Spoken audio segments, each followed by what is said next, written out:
সহিংসতায় আহতদের দুঃখ গাথা শুনলেন প্রধানমন্ত্রী, সুচিকিৎসার আশ্বাস। ধ্বংসযজ্ঞে জড়িতদের খুঁজে বের করতে চান সবার সহায়তা। লন্ডন থেকে নির্দেশ যায় যেখানে যেখানে বাঙালি আছে সেখানে সেখানে আন্দোলন করতে হবে। তাহলে যেটা করা মানে কি আমাদের দেশের ভাবমূর্তি শুধু নষ্ট না, যারা কোনো কাজ করে খাচ্ছে তাদের রুজি রোজগারও তো নষ্ট হয়ে যাবে। যারা এসবের সাথে জড়িত সারা বাংলাদেশের আনাচে গানাচে যে যেখানে আছে তাদের খুঁজে বাইর করুন এবং তাদের শাস্তির ব্যবস্থা করার জন্য সহযোগিতা করুন। আমি দেশবাসীর কাছে সেই আহ্বান জানাই। প্রতিটি হত্যার বিচার বিভাগীয় তদন্ত বিচার হবে বললেন কাদের। নিজেদের কর্মকাণ্ড ঢাকতে গ্রেপ্তার অভিযান, অভিযোগ ফখরুলের। কারফিউ শিথিলের সুযোগে ফিরছে কর্মচাঞ্চল্য। পুলিশ হত্যার অভিযোগে ছাত্রদল নেতাসহ গ্রেপ্তার 6। চিরুনি অভিযান অব্যাহত। চলমান অস্থিরতায় সবজির দাম কিছুটা কমলে ঊর্ধ্বগতি মাছ মাংসের বাজার, নাভিশ্বাস ক্রেতার। কাঁচামরিচের দাম একটু কমেছে, বাট অন্যান্য যেসব নিত্য প্রয়োজনীয় জিনিসপত্র এগুলোর দাম এখনো কিন্তু কমে নাই। শুধু কাঁচামরিচ দিয়ে শুধুমাত্র বিবেচনা করলে হবে না। এবং রাতে পর্দা উঠছে প্যারিস অলিম্পিকের। এর মধ্যেই প্যারিসে দ্রুতগতির রেল নেটওয়ার্কে হামলা, ব্যাপক শিডিউল বিপর্যয়।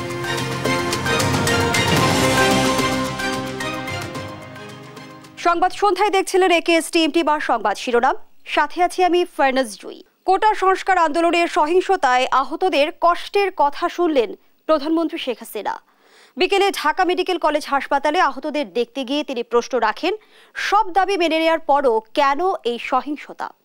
জানান, আহতদের চিকিৎসার দায়িত্ব নেবে সরকার, প্রয়োজনে করা হবে কর্মসংস্থানের ব্যবস্থাও। জয় যাদবের রিপোর্ট। কোটা আন্দোলনের নামে দেশ জুড়ে সাম্প্রতিক সহিংসতায় আহত হয়েছে কয়েক হাজার মানুষ। শুক্রবার বিকালে ঢাকা মেডিকেল কলেজ হাসপাতালে এসব আহত মানুষকে দেখতে ছুটে যান প্রধানমন্ত্রী শেখ হাসিনা। প্রতিটি ওয়ার্ড ঘুরে ঘুরে আহতদের খোঁজ নেন তিনি, কথা বলেন স্বজনদের সঙ্গেও। পরে আপ্লুত প্রধানমন্ত্রী বলেন, আন্দোলনের নামে যারা এমন বর্বরতা চালায় তাদের মধ্যে মনুষ্যত্ব নেই।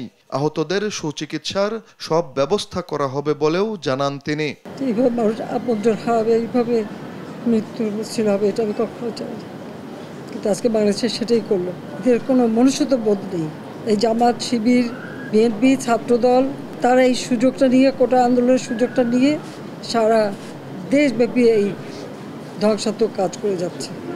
কতগুলি মানুষের জীবন চলে গেল, কতগুলি পরিবার তাদের ক্ষতি হলো।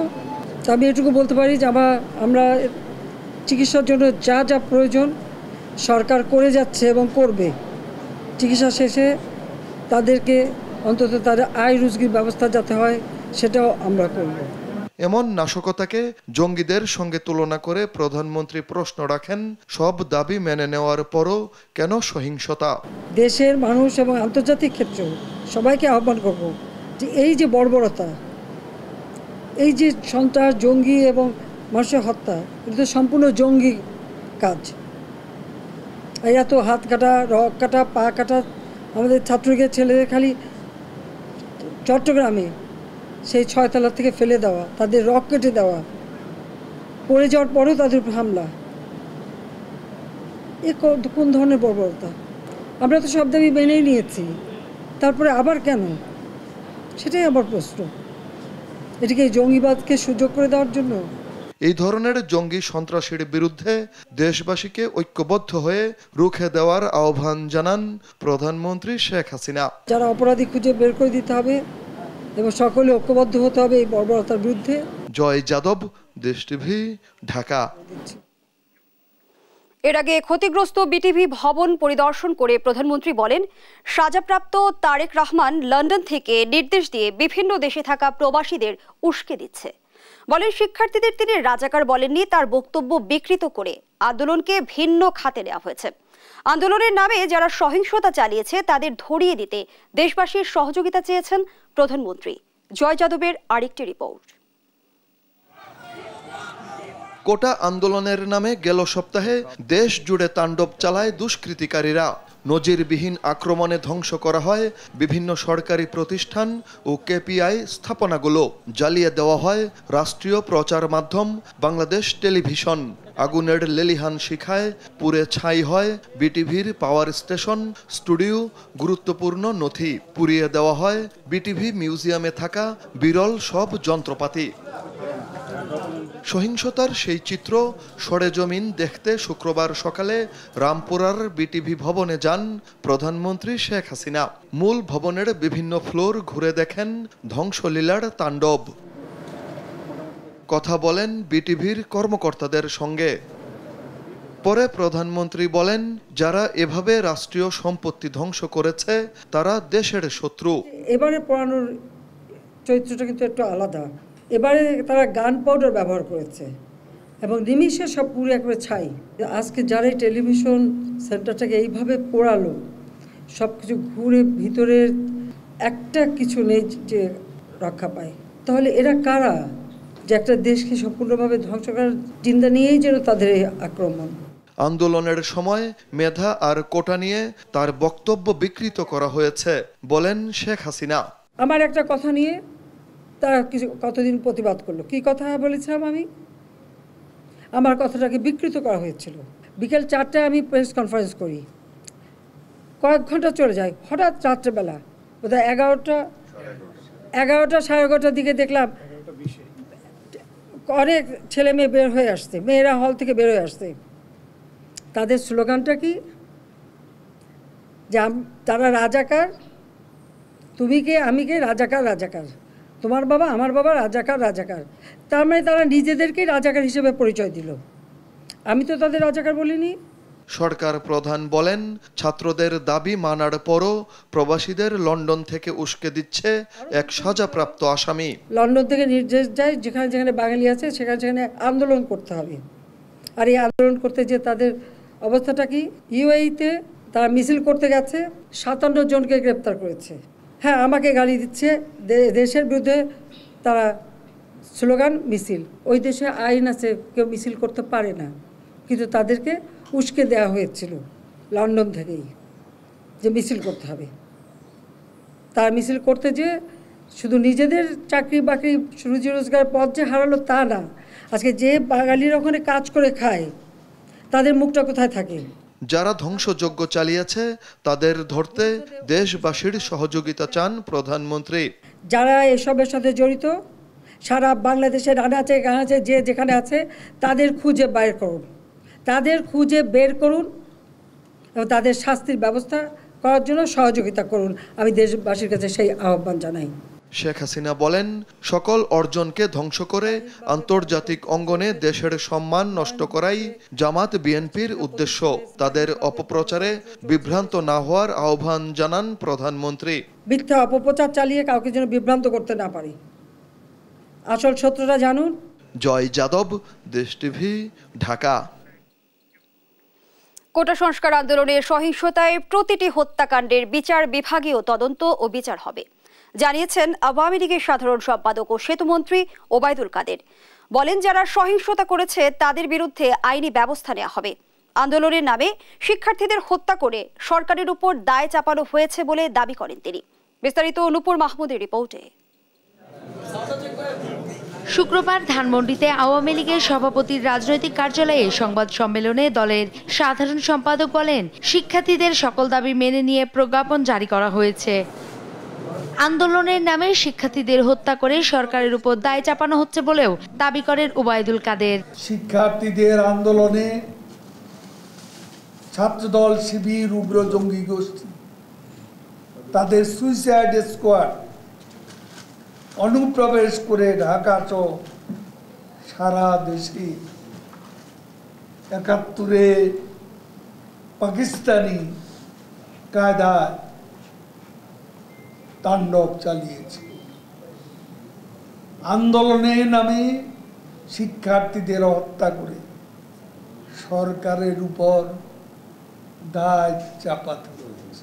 জানান নিজ দলের কয়েক হাজার নেতাকর্মী ও আইন শৃঙ্খলা রক্ষাকারী বাহিনীর উপর ন্যাক্কারজনক হামলা হয়েছে। বলেন কোটা সংস্কার আন্দোলনে সহিংসতায় প্রতিটি হত্যার বিচার বিভাগীয় তদন্ত ও বিচার হবে।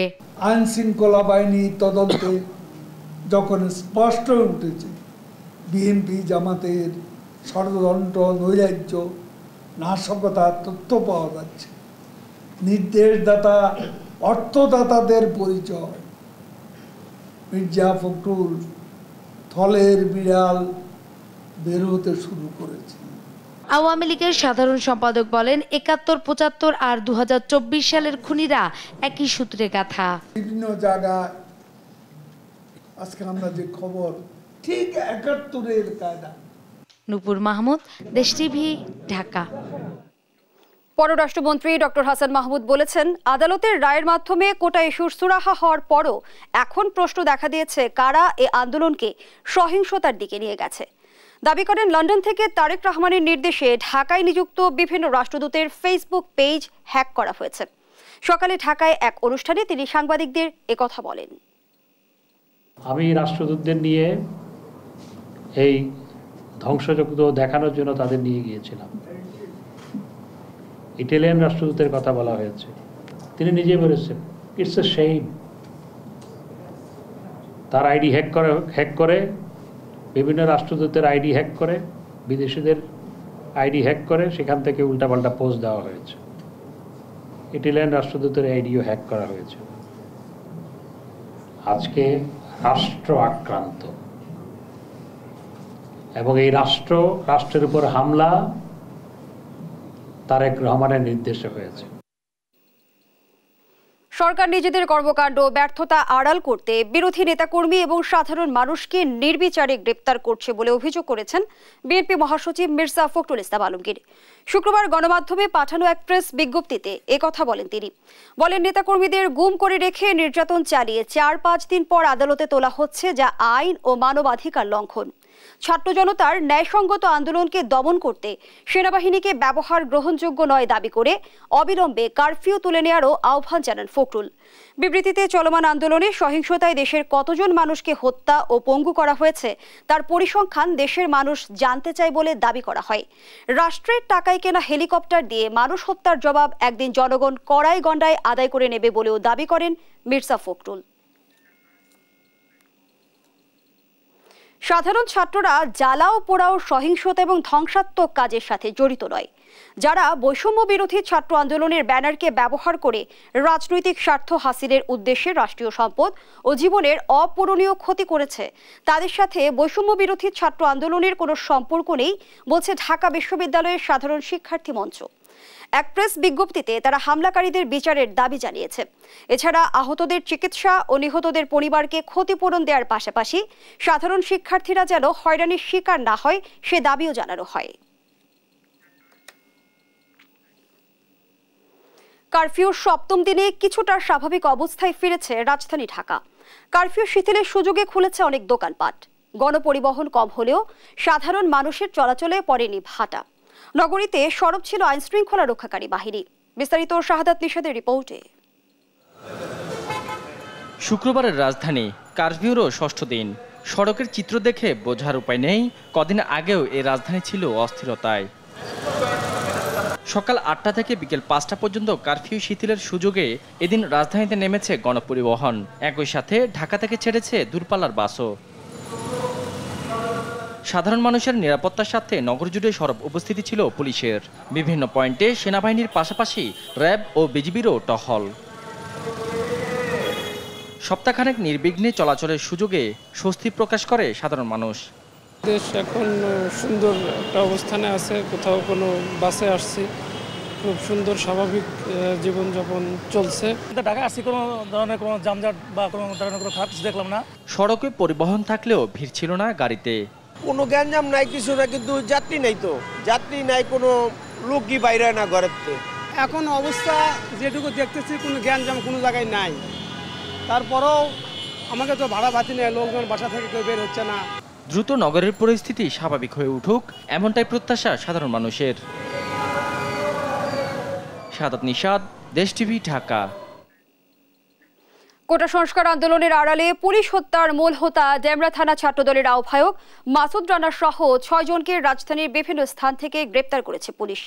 দুপুরে ডিএপি মিডিয়া সেন্টারে মোহাম্মদ হারুনুর রশিদ জানান, পুলিশকে দুর্বল করতেই পরিকল্পিতভাবে হামলা ও ধ্বংসযজ্ঞ চালানো হয়, যাতে সারা দেশে প্রাণ গেছে 3 পুলিশ সদস্যের, আহত বাহিনীর আরও 1117 জন সদস্য।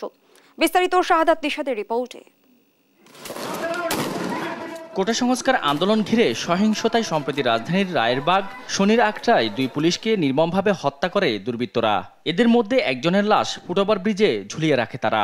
কোমলমতি ছাত্রদের কোটা বিরোধী আন্দোলনকে ঘিরে এই সকল অপশক্তি, জামাত বিরোধী বিএনপি চক্র, তারা ওই শনির আখড়া রায়েরবাগ এলাকায় গিয়ে তারা আমাদের পুলিশ সদস্যদের যেখানেই পেয়েছে সেখানেই পিটিয়েছে এবং তারা ঘোষণা করেছে পুলিশকে মারতে পারলে 10,000, অর্থাৎ তাকে যদি বাড়ি দিতে পারে আর মারলে তাদের কি ছিল সেটা আমরা এখনো পাইনি তথ্যটা। এই ঘটনার মাস্টারমাইন্ড ডেমরা থানা ছাত্রদলের আহ্বায়ক মাসুদ রানা সহ 6 জনকে রাজধানীর বিভিন্ন এলাকা থেকে গ্রেফতার করে ডিবি পুলিশ। বাকিরা হলেন ইরফান, আবু বকর, রবিউল, সৌরভ ও তারেক। ডিবি জানায় সুনির্দিষ্ট প্রমাণ সাপেক্ষে তাদের গ্রেফতার করা হয়েছে। হামলায় জড়িত থাকার বিষয়টি স্বীকারও করেছে আটককৃতরা। সকালবেলা আমি কোটা আন্দোলনকারীদের সাথে শনি একটা গিয়ে মিছিল করি এবং 2টা 2:30 পর্যন্ত আমি শনি একটা থাকি। আমি সন্ধ্যার সময় যাই, যাওয়ার পরে আমি ওইখানে অনেক লোকজন দেখছি আগুন জ্বালাইতে এবং আমি নিজেও ওইখানে বাঁশ দিয়ে আগুন জ্বালাই। আমাদের নেতাকর্মী এখানে উপস্থিত ছিল, তারপরে ওইখানে সবাই লাঠি সোটা দিয়ে পুলিশটাকে মাইরা ফেলাইছে। সবার কাঠ, লাঠি, বাঁশ ছিল, তো সাথে সাথে পুলিশকে ঘেরাও দিয়ে সবাই পিটিয়ে পুলিশকে হত্যা করে ফেলেছে। দুপুরে ডিবি জানান, কোটা সংস্কার আন্দোলনের আড়ালে পুলিশকে দুর্বল করতে পরিকল্পিতভাবে হামলা ধ্বংসযজ্ঞ চালানো হয়। তারা মনে করেছিল পুলিশকে মনোবল ভেঙে দিয়ে পুলিশকে যদি হত্যা করতে পারে তাহলে পুলিশ হয়তো পিছিয়ে যাবে, তখন তারা এই রাষ্ট্রকে, গণতান্ত্রিক সরকারকে তারা অকার্যকর রাষ্ট্রে পরিণত করবে এবং এই দেশটাকে আবার তারা পিছিয়ে নেওয়ার একটা মূল নীল নকশা ছিল। নাশকতায় জড়িত এবং হামলার পরিকল্পনাকারীরা যেখানে থাকুক না কেন তাদের ছাড় দেওয়া হবে না বলেও জানান পুলিশের এই কর্মকর্তা। শাহাদাত নিশাদ, দেশ টিভি, ঢাকা। আন্তর্জাতিক অঙ্গনের খবর। অলিম্পিক উদ্বোধনের আগে ফ্রান্সের রেল নেটওয়ার্কে ভয়াবহ হামলার ঘটনা ঘটেছে। স্থানীয় সময় বৃহস্পতিবার রাতে রাজধানী প্যারিসের সঙ্গে সংযুক্ত বিভিন্ন রুটের রেল লাইন ও রেলগাড়ি লক্ষ্য করে হামলা চালায় দুর্বৃত্তরা। এছাড়া বহু জায়গায় রেল লাইনে আগুনও দিয়েছে তারা। এ অবস্থায় বিপাকে লাখো মানুষ। আরো জানাচ্ছেন আফরিন মৌ। অলিম্পিক ঘিরে সাজ রব পুরো ফ্রান্স জুড়ে। এর মধ্যে অলিম্পিক উদ্বোধনের মাত্র কয়েক ঘন্টা আগে রেল নেটওয়ার্কে ভয়াবহ হামলায় স্তব্ধ সবাই। স্থানীয় সময় বৃহস্পতিবার রাতে রাজধানী প্যারিসের সঙ্গে সংযুক্ত বিভিন্ন রুটের রেল লাইন ও রেলগাড়ি লক্ষ্য করে হামলা চালায় দুর্বৃত্তরা। ফ্রান্সের রেল নেটওয়ার্ক কর্তৃপক্ষ সংস্থা SNCF এর কর্মকর্তারা জানিয়েছে, তাদের মূল লক্ষ্য ছিল উচ্চগতির ট্রেনগুলো। বিভিন্ন স্থানে রেল লাইন উপড়ে ফেলা হয়েছে। রাতে আটলান্টিক, উত্তরাঞ্চল ও পূর্বাঞ্চলের লাইনে অনেক জায়গায় ট্রেনের বগি ও স্টেশনে আগুন দেওয়া হয়েছে। ফ্রান্সের পুরো রেল নেটওয়ার্ক লণ্ডভণ্ড করতেই তারা এটা করেছে বলেও ধারণা করা হচ্ছে। একে পূর্ব পরিকল্পিত সহিংসতা বলছে কর্তৃপক্ষ। অলিম্পিকের আসরকে বাধাগ্রস্ত করতে এই ধরনের হামলা চালানো হয়েছে বলেও মনে করছেন তারা। এদিকে হামলায় বিপাকে পড়েছে লাখো মানুষ। নির্দিষ্ট সময়ে গন্তব্যে পৌঁছাতে না পেরে স্টেশনের মেঝেতেই অবস্থান করছেন তারা। ভয়াবহ হামলার নিন্দা জানিয়েছে ফ্রান্সের পরিবহন মন্ত্রী। দ্রুত এই রেল ব্যবস্থা ঠিক করার নির্দেশনাও দিয়েছেন তিনি, যদিও হামলার দায় এখনও কেউ স্বীকার করেনি। বৈশ্বিক অলিম্পিক আসর উপলক্ষে রাজধানী প্যারিসে নজিরবিহীন নিরাপত্তা জারি করেছে ফ্রান্স। সরকারি নির্দেশনা অনুযায়ী 25,000-এর বেশি পুলিশ, 10,000-এর বেশি সেনা সদস্য এবং বিভিন্ন সরকারি নিরাপত্তা সংস্থার অন্তত 2,000 কর্মী অলিম্পিক আসরের সার্বক্ষণিক নিরাপত্তার দায়িত্বে থাকবেন। আফরিন মৌ, নিউজ ডেস্ক, দেশ টিভি। দেখছেন সংবাদ সন্ধ্যা। দেশের শান্তি ফিরিয়ে আনতে নিরাপত্তা বাহিনী সবকিছু করছে। কাতার ভিত্তিক সংবাদ মাধ্যম আল জাজিরার সঙ্গে সাক্ষাৎকারে এমনটা জানিয়েছেন তথ্য ও সম্প্রচার প্রতিমন্ত্রী মোহাম্মদ আলী আরাফাত। দাবি করেন সরকার শিক্ষার্থীদের সন্ত্রাসী বলেনি, আর সাম্প্রতিক কোটা সংস্কার আন্দোলনে সহিংসতার জন্য দায়ী তৃতীয় পক্ষ। We're not talking about the students. We're not referring to the students to be the terrorists and anarchists. It is the third party, those who intruded into this movement and started doing all this. This is the third party, all the extremists and the terrorists, those who have the track record of doing all of this even in the past. The government is still determining the exact number. Once the number is determined and double checked, and they will definitely, the government will declare. কোটা সংস্কার আন্দোলনের নামে দেশজুড়ে নাশকতা ও সহিংসতা করেছে জঙ্গিরা। গোয়েন্দা তথ্য বলছে চিহ্নিত ও প্রশিক্ষিত জঙ্গিরাই এ নৃশংসতা চালিয়েছে। এরপরই আইন শৃঙ্খলা বাহিনীর টার্গেটে রাজশাহী অঞ্চলের চিহ্নিত জঙ্গিরা। 13 থেকে 19 জুলাই তালিকাভুক্ত জঙ্গিদের অবস্থান নিশ্চিতে কাজ শুরু করেছে পুলিশ ও র্যাব। রবিউল ইসলামের ছবিতে কাজী শাহিদের প্রতিবেদন। জঙ্গি সম্পৃক্ততায় গ্রেপ্তার হয়ে জামিনে থাকা ব্যক্তিরা নিয়মিত হাজিরা দেন নিকটস্থ থানায়, কিন্তু কোটা সংস্কার আন্দোলনের আগে পরে অনেকেই হাজির হননি থানাগুলোতে। এই যেমন বাগমারা থানা পুলিশের তালিকায় থাকা 42 জঙ্গির মধ্যে হাজির হয়েছিলেন মাত্র একজন। দেশজুড়ে কোটা সংস্কার আন্দোলনে সহিংসতা চালিয়েছে দুর্বৃত্তরা। এই হামলায় জঙ্গিরা জড়িত বলে তথ্য পেয়েছে আইন শৃঙ্খলা বাহিনী, ফলে তাদের প্রাথমিক টার্গেটে তালিকাভুক্ত জঙ্গিরা। যে তথ্য আমরা পেয়েছি যে রাজশাহী সহ সারা বাংলাদেশ থেকেই আসলে একটা গোষ্ঠী বা একটা দল, এরা কিন্তু ঢাকার অভিমুখে এই ঘটনা ঘটার পূর্বেই তারা কিন্তু রওনা করেছিল। আমরা বিষয়টি পরীক্ষা নিরীক্ষা করছি। কোনো সহিংসতা বা কোনো নাশকতার সাথে যদি কোনো সংশ্লিষ্টতা পাওয়া যায় তাহলে আমরা তাৎক্ষণিক আইনগত ব্যবস্থা আমরা গ্রহণ করব তাদের বিরুদ্ধে। পুলিশের তালিকায় থাকা জঙ্গিদের অবস্থান সহিংসতার আগে পরে কোথায় ছিল তার অনুসন্ধান শুরু হয়েছে। আমরা এটি তদন্তের মধ্যে রেখেছি যে এই বিষয়টি দেখে আমরা দেখব যে তারা ওই দিন কোথায় ছিল বা তাদের অবস্থান কোথায় ছিল, এটি আমরা তদন্ত করে দেখছি। যদি তারা এই ধরনের ঘটনার সাথে জড়িত থাকে অবশ্যই তাদের বিরুদ্ধে যথাযথ আইনানুগ ব্যবস্থা গ্রহণ করা হবে। তাদের অবস্থান নিশ্চিত হতে বেশি সময় লাগবে না বলছে র্যাব ও পুলিশ। আমাদের যে সদর দপ্তরের যেই গোয়েন্দা নজরদারি সেটি চলমান আছে, আমাদের নিজস্ব গোয়েন্দা নজরদারি চলমান আছে, আমরা ডিজিটাল মনিটরিং করছি, এর পাশাপাশি সাইবার পেট্রোলিং আছে। আমাদের সব কিছু সমন্বিত উদ্যোগে আমি নিশ্চিত যে যখন ইন্টারনেট ব্যবস্থা পুরোপুরি স্বাভাবিক হবে আমরা একেবারে নিশ্চিত হতে পারবো যে তাদের অবস্থানগুলি কোথায় ছিল এবং তারা আসলে কোন কাজের সাথে সম্পৃক্ত ছিল। আমাদের কাছে এখন যেই পরিমাণ প্রযুক্তি আছে আমরা তাদেরকে ট্র্যাক আউট করার মতো ট্রেস করার জন্য বা ট্র্যাক আউট করার জন্য আমাদের সকল ধরনের সুবিধা আমাদের মধ্যে বিদ্যমান রয়েছে। তালিকাভুক্ত জঙ্গির পরিবারের অন্য সদস্যদের সম্পর্কেও তথ্য সংগ্রহে মাঠে কাজ শুরু করেছে আইন শৃঙ্খলা বাহিনী। কাজী শাহেদ, দেশ টিভি, রাজশাহী। দেখছেন সংবাদ সন্ধ্যা। রাজধানীর বাজারে কমতে শুরু করেছে সব ধরনের সবজি সহ নিত্যপণ্যের দাম। বিক্রেতারা বলছেন স্বাভাবিক হতে চলেছে পণ্যের সরবরাহ ব্যবস্থা, তবে দাম নিম্নমুখী হলেও ক্রেতা উপস্থিতি এখনো কম বাজারগুলোতে। অবশ্য ক্রেতারা বলছেন সরবরাহ ব্যবস্থায় কঠোর নজরদারি প্রয়োজন সরকারের। এম এ আসিফের রিপোর্ট। রাজধানীর কাঁচা বাজারে মিলছে সব ধরনের সবজি, দামও নিম্নমুখী। দুদিন আগে 4 থেকে 500 টাকা কেজি দরের কাঁচামরিচ এখন বিক্রি হচ্ছে 200 টাকায়। টমেটো, গাজর, বেগুন, কাঁকরোলের দামও কমেছে 30 থেকে 40 টাকা পর্যন্ত। বিক্রেতারা বলছেন সরবরাহ ব্যবস্থা স্বাভাবিক হওয়ায় দাম নিম্নমুখী। এখন আপনি মোটামুটি সব সবজির দাম কম, সবজিও আস্তে আস্তে আমদানি বেশি।